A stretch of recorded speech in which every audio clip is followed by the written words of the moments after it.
দ্বিতীয় জন যিনি হেফজ শেষ করেছেন আপনাদের মাদ্রাসা থেকে হাফেজ ফাহিম হুসাইন।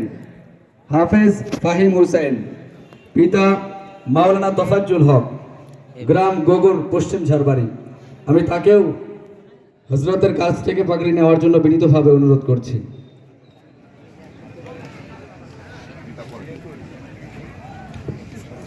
তৃতীয় জন যিনি হেফজ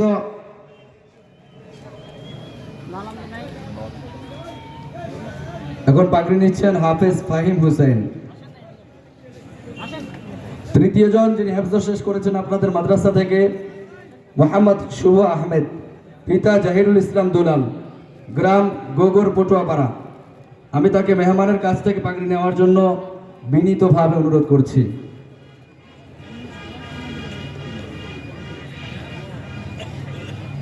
এবং আমাদের হাফেজ ছাত্রদের অভিভাবকদের জন্য মাদ্রাসার পক্ষ থেকে কিছু হাদিয়া উপঢৌকন ব্যবস্থা করা